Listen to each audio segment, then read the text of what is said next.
अस्सलाम वालेकुम। इस वीडियो में हम आपको बताएंगे कि अपनी दूसरी हुकूमत के दौरान मोहतरमा बेनज़ीर भुट्टो ने किस तरीके से मौलाना फजल रहमान की हमायत हासिल की थी। लेकिन इससे कबल ये बताना ज़रूरी है कि मौलाना फजल रहमान जो थे वो मोहतरमा बेनज़ीर भुट्टो की जो पहली हुकूमत बनी थी 1988 में, उसके शदीद मुखालिफ थे और उस टाइम उनसे कई फतवे मंसूब थे और पार्लियामेंट फोरम के ऊपर भी उन्होंने बात की थी कि वो खातून की क़यादत को मुस्तरद करते हैं। एक तजियाकार हैं डॉक्टर फरीद मलिक साहब, जो डॉन के अंदर और द न्यूज़ में उनके काफ़ी आर्टिकल्स मौजूद हैं, अगर आप सर्च करेंगे तो उनके मुताबिक उन्होंने एक आर्टिकल में लिखा है कि मौलाना फजल रहमान ने ये फतवा दे दिया था कि किसी औरत को इस्लामी मुल्क की सरबराही नहीं दी जा सकती।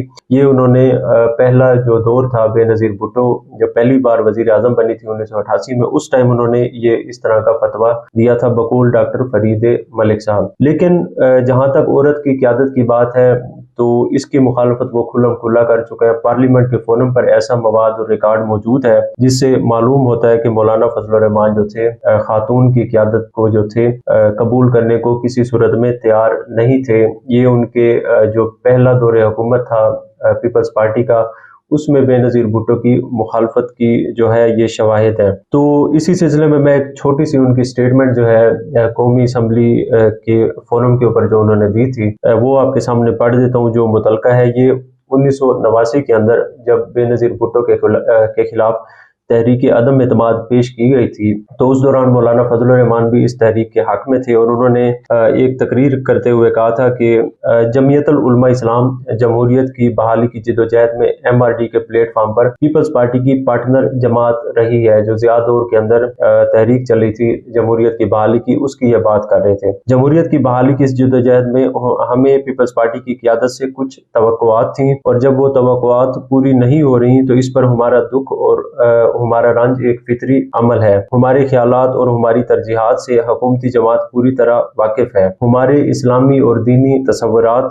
जमहूरियत के बारे में हमारा एतकाद, मुल्क में मईशत की बेहतरी की बहाली, अमन व अमान की बहाली और इंसाफ की फराहमी के बारे में हुकूमती जमात हमारे ख्यालात से वाकिफ है। ये वो तमहीद बांध रहे थे जब वो बात कर रहे थे तहरीक अदम एतमाद के इशू के ऊपर कौमी असम्बली में। आगे जो उन्होंने बात की है ये बड़ी अहम है। उन्होंने कहा है कि जब हम MRD में थे, जो जमहूरियत बहाली की तहरीक थी ज़िया दौर में, तो उन्होंने कहा जब हम MRD में थे तो उस वक्त भी हमने MRD की क़यादत के लिए खातून को मुस्तरद किया था और हुकूमत की तश्कील के वक्त भी हम अपने इस मौक़िफ़ पर कायम रहे। यानी कि 1988 में जब हुकूमत तश्कील पाई एक खातून बेनज़ीर भुट्टो की क़यादत के अंदर, तो वो अपने इस मौक़िफ़ पर कायम रहे कि खातून की क़यादत को वो मुस्तरद करते हैं। तो ये एक छोटा सा हिस्सा है कौमी असम्बली के रिकॉर्ड से मैंने पढ़ के सुनाया, जो ये साबित करता है कि मौलाना फजल रहमान उस टाइम जो थे वो खातून की क़यादत के सख्त खिलाफ थे। अभी जो मतलब उनके ख्यालात बदल गए, लेकिन ये अभी नहीं बदले, ये इस तकरीर के सिर्फ चंद साल बाद उस टाइम बदल गया थे जब 1993 के अंदर मोहतरमा बेनज़ीर भुट्टो जो थी वो दूसरी बार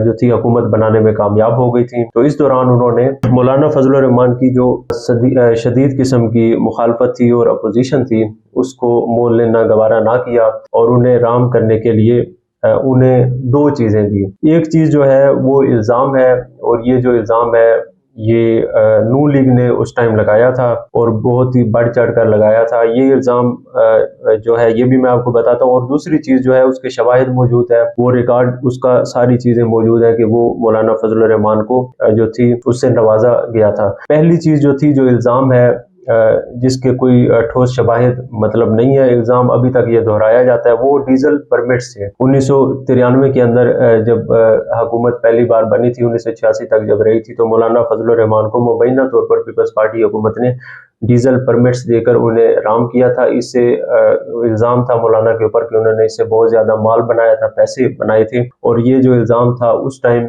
जो उस टाइम की अपोजिशन थी बेनज़ीर भुट्टो की हुकूमत की, नून लीग की, उन्होंने ये बढ़ चढ़ कर लगाया था। और इन इल्ज़ाम लगाने वालों में जो सबसे ज़्यादा बढ़ चढ़ कर बात करते थे वो ख्वाजा आसिफ थे और वो उन्होंने ही ये डीजल का जो खिताब था और ये सारी चीज़ें थी वो मौलाना के साथ बहुत ज़्यादा शद्दोमत से मंसूब किया था। तो एक चीज़ ये थी डीजल परमिट्स, जो अभी तक उनके साथ लगता रहता है। दूसरी जो चीज़ थी जिसका रिकॉर्ड भी पेश किया गया था पार्लियामेंट के अंदर और जो हकीकत है वो थी کہ مولانا کو رام کرنے کے لیے بے نظیر بھٹو حکومت نے انہیں قومی اسمبلی کی قائمہ کمیٹی برائے خارجہ امور کی سربراہی دے دی تھی، انہیں اس کا چیئرمین بنا دیا گیا تھا۔ اس سربراہی کے عمل میں مولانا فضل الرحمان جو تھے انہیں بھرپور انداز میں فنڈز دیے گئے تھے، اور انہوں نے کھل کر کئی ممالک کے دورے کیے تھے قومی خزانے کے اوپر۔ انہیں مکمل آزادی تھی کہ وہ جدھر مرضی گھومتے رہیں، سیریں کرتے رہیں، خرچے کرتے رہیں۔ تو یہ جو تھی دوسری چیز تھی جو مولانا فضل الرحمان کو دے کر انہیں پیپلز پارٹی کی حکومت نے جو تھا وہ رام کیا تھا۔ یہ جو دورے تھے اس کے تفصیلات بھی پارلیمنٹ کے اندر شیئر کی گئی تھی۔ نون لیگ اس کے اوپر بھی کافی شور مچاتی رہی ہے کہ مولانا جو خواجہ آصف کہا کرتے تھے کہ مولانا ڈیزل، یہ ان کا اپنا بیان ہے کہ مولانا ڈیزل جو ہے ان کا منہ بند کرنے کے لیے ان کو جو ہے یہ کمیٹی کی سربراہی دی گئی ہے، اور اس کے اوپر وہ سیریں کر رہے ہیں۔ جن ممالک میں ان کا کوئی تک اور کام بھی نہیں بنتا وہاں پر بھی یہ جا رہی ہیں۔ ساری باتیں نون لیگی سربراہان کی جانب سے کی گئی تھی، اور یہ بھی کہا جاتا تھا اور یہ چیزیں پارلیمنٹ میں پیش بھی کی گئی کہ مولانا فضل الرحمان کو قائمہ کمیٹی برائے خارجہ امور کی جو قیادت تھی اس سلسلے میں جو وہ دورے کرتے تھے دیگر ممالک کے، اس کے لیے ان کو ایڈوانس رقوم دے دی جاتی تھی۔ تو خزانے کے منہ جو پیپلز پارٹی کی حکومت تھی انہوں نے مولانا کے لیے کھول کے رکھے ہوئے تھے۔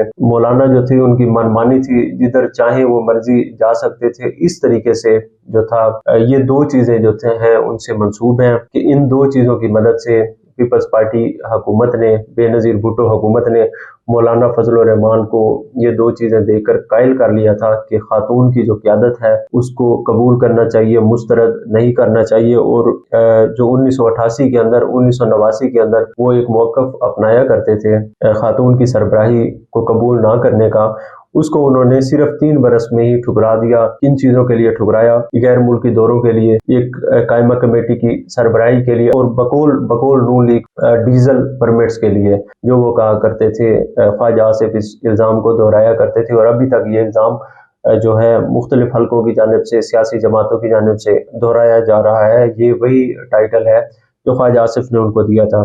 بعد میں بھی مولانا فضل الرحمان کی جو بعد کی حکومتیں آئیں انہوں نے بھی مولانا کی جو تھی حمایت لینے کے لیے، ان کی مخالفت سے بچنے کے لیے ان کو اسی طریقے سے جو تھا نوازا ہے، جس طریقے سے مشرف دور میں انصار عباسی صاحب نے ان کے خلاف سکیم کیا تھا، جیو ٹی وی نے چلایا تھا، جس سے جیو ٹی وی اور مولانا فضل الرحمان کے درمیان جو تھے حالات بہت زیادہ خراب ہو گئے تھے۔ ایک لیگل لڑائی بھی شروع ہو گئی تھی۔ وہ یہ تھا کہ مشرف حکومت جو تھی، جو فوجی حکومت تھی، انہوں نے شہداء کی زمینیں مولانا کے فرنٹ مینوں کے ذریعے انہیں دی تھیں، اور اس کے بدلے مولانا جو اپوزیشن کر رہے تھے انہوں نے اس اپوزیشن کو سخت سے نرم کر کے فرینڈلی اپوزیشن کر دیا تھا، اور وہ مولانا جو تھے پارلیمنٹ کے فورم کے اوپر فوجی حکومت کی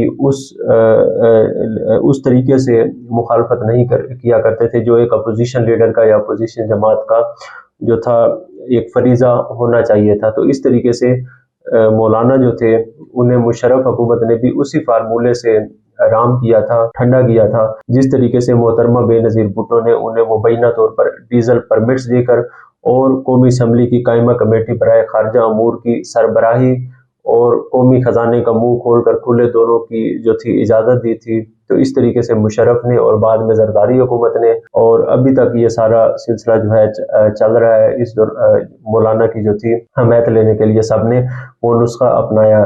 یہ وہی نسخہ تھا جس کو 1993 کے اندر محترمہ بے نظیر بھٹو نے ایجاد کیا تھا۔